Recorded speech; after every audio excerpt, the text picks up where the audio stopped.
Shalom.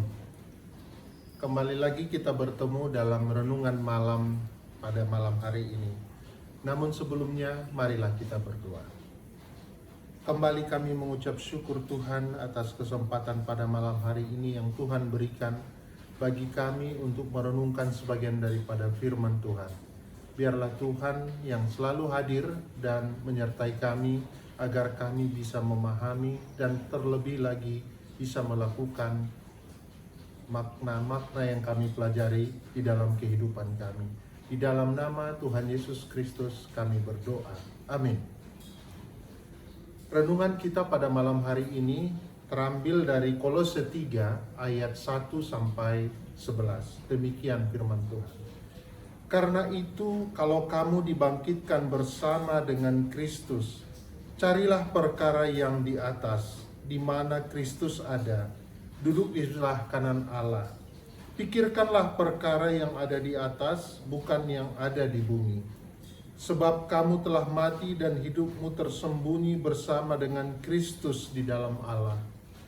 Apabila Kristus yang adalah hidup kita menyatakan diri kelak, kamu pun akan menyatakan diri bersama dengan Dia dalam kemuliaan. Manusia baru.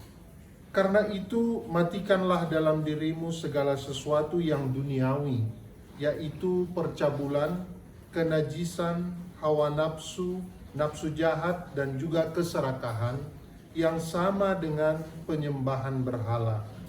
Semuanya itu mendatangkan murka atas orang-orang durhaka. Dahulu kamu juga melakukan hal-hal itu ketika kamu hidup di dalamnya. Tetapi sekarang, buanglah semuanya itu, yakni amarah, geram, kejahatan, fitnah, dan kata-kata kotor yang keluar dari mulutmu.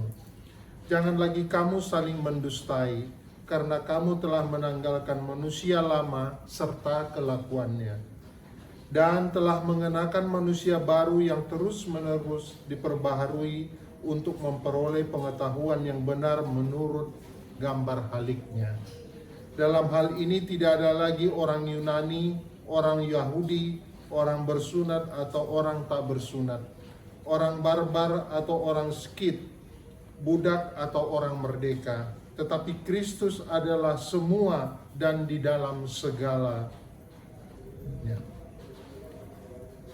Saudara-saudara yang terkasih di dalam Tuhan kita Yesus, malam hari ini saya beri judul renungan kita, yaitu manusia baru yang berproses. Sejak kita percaya dan menerima Yesus Kristus sebagai Tuhan dan Juru Selamat dalam hidup kita, kita mengalami kelahiran baru, dan saat itu pula kita disebut manusia baru. Sebab kamu telah mati dan hidupmu tersembunyi bersama dengan Kristus di dalam Allah, sebagaimana ayat 3. Hal ini menjelaskan status kita sebagai manusia baru. Kita telah mati artinya bahwa kehidupan kita yang lama telah mati ketika kita hidup baru di dalam Yesus Kristus. Dan hidup kita tersembunyi bersama Kristus di dalam Allah. Hidup kita bukan lagi hanya kita lagi, tapi bersama dengan Kristus. Bahkan kita akan bersama-sama dengan Dia di kemuliaan kelak.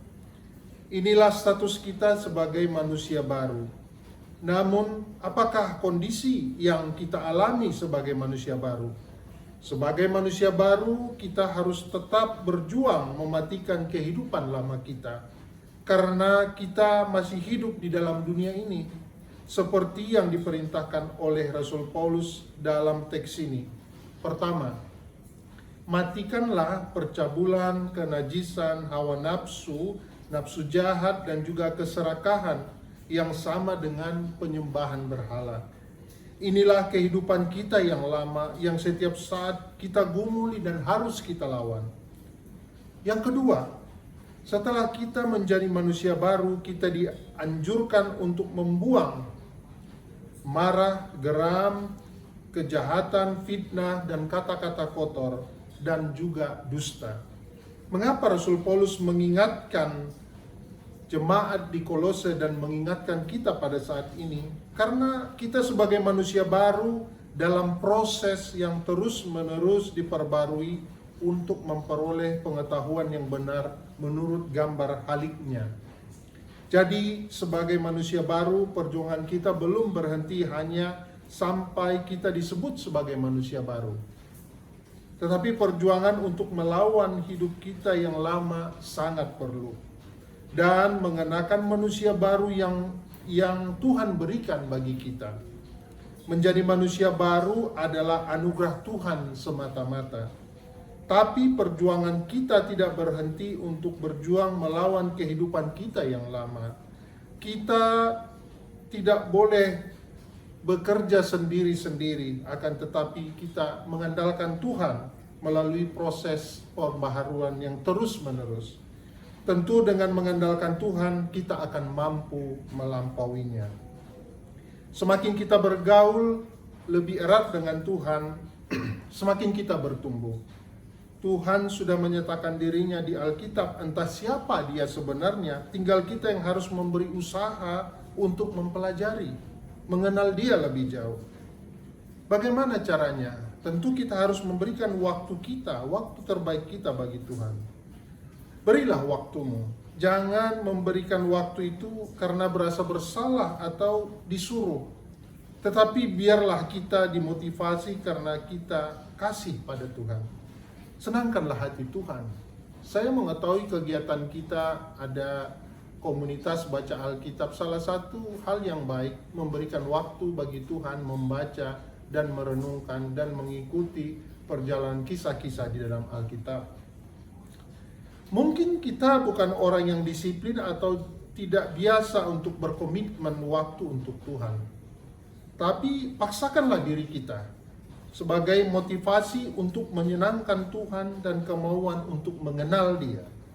Sama halnya seperti kita mengendarai mobil, kita harus belajar terus mempelajari sehingga kita terbiasa dan mengenali karakter mobil tersebut. Demikian juga dengan Tuhan, kita harus terus belajar mengenal Tuhan lebih dalam agar kita bisa mengenal dan melakukan dan menerapkan sifat-sifatnya dan kehendaknya di dalam kehidupan kita. Saudara-saudara terkasih dalam Tuhan Yesus, sebagai manusia baru, mari kita tunjukkan sikap kita yang berbeda dengan kehidupan kita yang lama, yang berbeda dengan mereka yang belum hidup baru di dalam Tuhan Yesus. Tuhan Yesus memberkati. Amin. Mari kita berdoa.